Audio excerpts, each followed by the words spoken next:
mental stomach. And everything that we digest, which that mental stomach suggests, which digests whatever we mentally consume. You are what you eat. If you eat healthy food, it produces a healthy body. Look at this. If you eat bad mental food, you have an unhealthy mind. I just want to help you to mind your mind in 2011. Mind it. Pull out what God has really put in you, the power that you have within you. You are what you eat. If you eat physical junk food, listen to me, it produces a weak, unhealthy body. If your body is sick, it's a result of what you physically have been eating or not eating.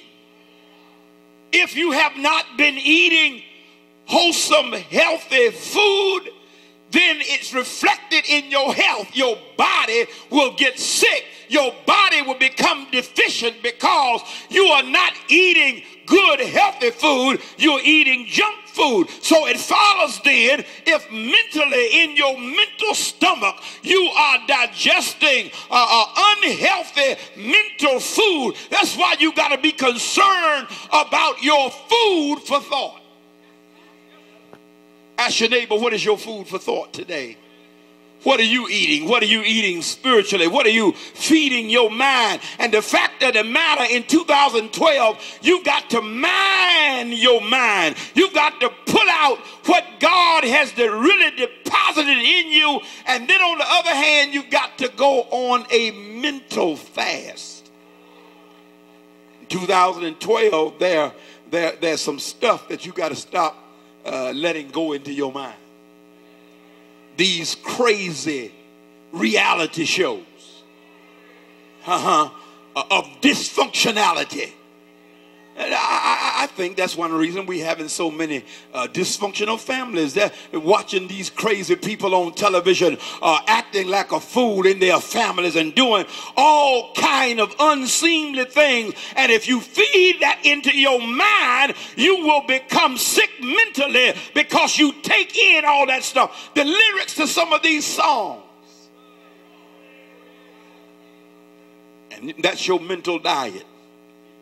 You got your radio on. Sister Bernita last night was talking about listening to positive music because of the impact that it has on your mind. And a lot of what we could achieve is because we have not mined our minds. We have not been able to extract from our minds who we are and the power that's in us. Here it is. You got to be rooted in blackness, but not restricted by your blackness. Did you hear what I said? You ought to be rooted in blackness, but not restricted by your blackness. There are certain things that we just don't do because we don't understand who we are.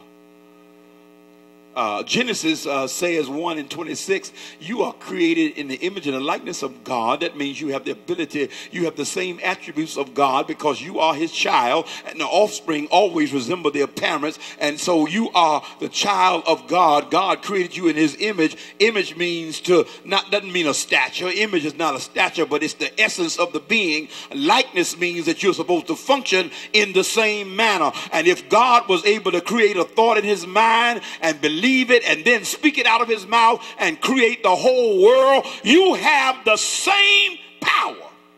Then in Psalm 8, what did it say? The psalmist raised the question. He says, what is man that God is mindful of him? And then it goes on to say, God has made him Elohim. You know what Elohim means in Hebrew? Elohim means God. God has made you a little God.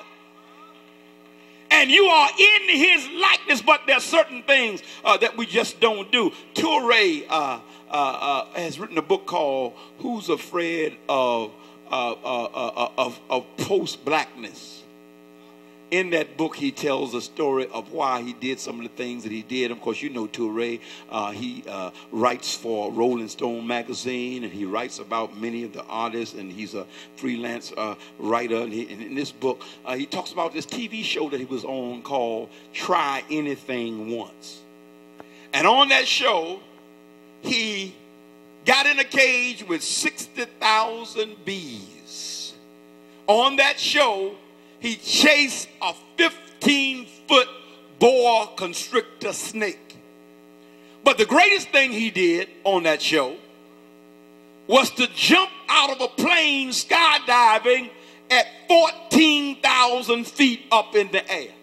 I saw on television the other day a young white boy, 15 years old, climbed the highest mountain in the world, youngest to ever do it. At 15 years old, he climbed 15,000 feet.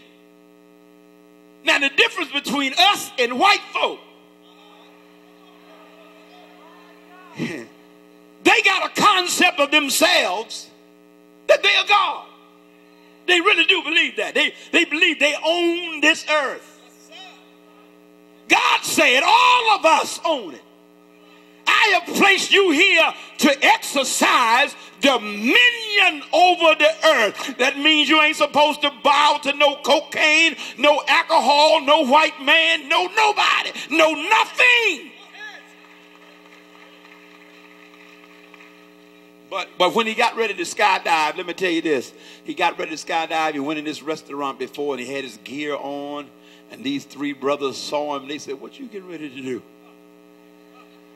He said, "I'm getting ready to skydive from 15,000 feet up in the air." They looked at each other with disdain and said to him, "That ain't nothing that black folk do. Black folk don't do that.